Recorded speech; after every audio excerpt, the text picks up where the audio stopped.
I moved out on my own just a few months ago. My house is in a pretty decent neighborhood, and at 25 going on 26, I'm doing pretty good career-wise. Socially, however, I am lacking. I mean, yes, I had friends back where I used to live, but after high school and college, everyone just kind of went their separate ways, which is understandable. Being a high-functioning autistic, it's kind of hard for me to meet new people, especially when your autism makes even picking up the phone to call your parents seem like a chore. I did manage to take one friend with me, my best friend and roommate, Nyx.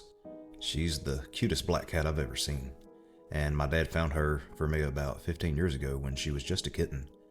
We lived together in this 2-story house for about 2 or 3 months. It was the night before Halloween, and I was craving a pumpkin for a jack-o'-lantern. This would be my first Halloween alone, but my parents were coming up for my birthday on the 2nd of November. I was pretty congested. It was bad enough that I called out of work, which I don't do often. Still, I wanted to be a nice guy and try to give out candy. Hell, I just needed to socialize a little bit. Who knew, maybe one of the neighbors would be a nice lady my age. I shrugged. Knowing my luck, even if there were, I'd hardly talk to any of these people. I finished my jack-o'-lantern while listening to some gothic music to set the mood, all the while sniffling and trying to pop my ears. I had made a career out of my artistic skills, luckily. This did not apply to jack-o'-lanterns though, sadly. The finished product of my pumpkin carving, which broke both carving knives and took the serrated kitchen knife to finish, looked like a disfigured demon with a facial tic. I was both amused and slightly disturbed at what my clumsy hands had created, but still satisfied enough to keep it. The next night went pretty well, save for my now congested throat and chest and sinus pressure. I received plenty of reactions to my jack-o'-lantern, ranging from laughs to slight recoils in terror.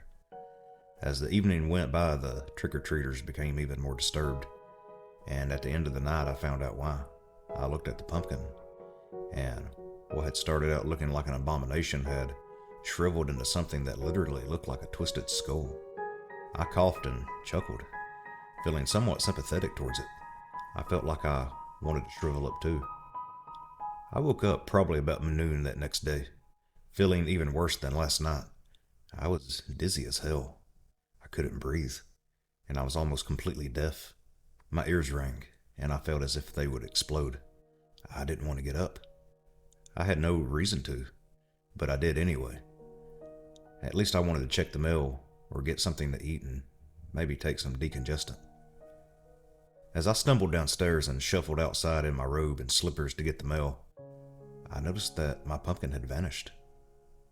I had already planned on throwing it out anyway, but I was mildly surprised that it was just gone. Someone must have stolen it either late last night or this morning. I didn't care. I'm sick and they did me a favor either way.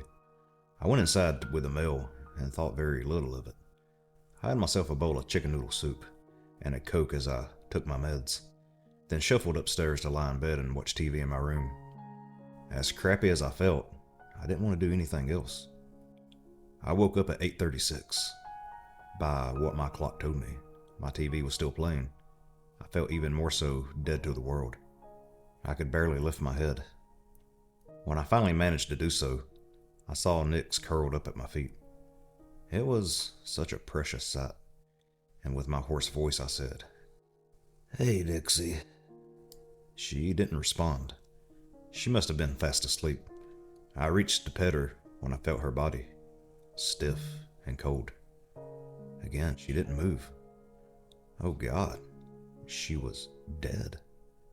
My best friend of 15 years died beside me while I slept. My hands shook, and I immediately began to weep. I wept continuously, my head feeling full and unable to really hear my own sobs through the clogged ears. Even worse, my sobs were interrupted by worsening coughing fits. How could this happen to me? And on the day before my birthday, no less.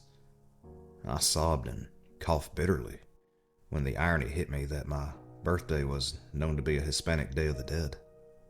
Happy birthday to me. Fuck my life. Around midnight, I finally stood up, although teetering. I took my cat's lifeless body downstairs and got a shovel out of my garage. I went to the backyard and dug a hole next to my room window. I placed a stone where I had buried her to mark her grave, in memory of the best friend I had ever had. As I dizzily walked back to my house in a mix of soft sobs, sniffles, and coughs, I thought about how this is probably a sign that I need to get out and socialize more. Fuck my autism. My dad's right. I need friends. My thoughts were interrupted when I got to my front porch and noticed the pumpkin was sitting there in the darkness. I almost mistook it for the jack-o'-lantern that I thought had been taken. When I got closer, I noticed the light inside was red, almost like an LED was inside of it, and the pumpkin was as black as this night. The cat's face was carved into this black pumpkin. What psychopath would do this to me? Was I being mocked? Who the hell was watching me? To know that I had just buried my black cat and made a fucking effigy of her in a pumpkin. I screamed in a mixture of rage and grief as I hurled the pumpkin into the street in front of my house, dashing it to pieces as I watched the red light disappear. Then I stumbled inside, feeling even sicker than before. I woke up 3 hours later, face down on the couch. By this I mean my face was literally in the seat of the couch, and the rest of me was on the floor. I must have collapsed in a mixture of all the grief, confusion, anger, and sickness. I attempted to stand up and walk, but after making it to my recliner, I collapsed again. At this point, I was so dead to the world that I couldn't hear at all. The cold mixed with the hollowed out feeling of losing Nyx made it impossible to feel anything. I wanted to go to sleep forever, knowing that was probably stupid of me, and feeling the inability to actually go to sleep. I decided to see what was on the TV. I picked up the remote for the downstairs TV and clicked it. I clicked the remote again. The hell? I thought out loud. I saw the LED on the remote come on. Why wasn't the TV coming on? Don't tell me it's dead too. I just bought the damn thing. For the first time today, I felt something other than grief. Strangely, I welcomed it. My frustration turned to a slight amusement when I considered the thought that I might find another pumpkin on my porch, this time for my TV. Out of sheer curiosity, I decided to actually walk outside and check. I slowly and carefully stood up and counteracted the light-headed feeling that I had when shuffled to the door. Sure enough, as soon as I opened the door, I saw a different shaped and a colored pumpkin than before. I laughed my ass off. Even as screwed up as I felt, I laughed through my coughing fits. Whoever the psycho was that was leaving pumpkins of who died on my porch, they sure had a sense of humor. I think my head code made me a little delirious because the situation should have been more unnerving, all things considered.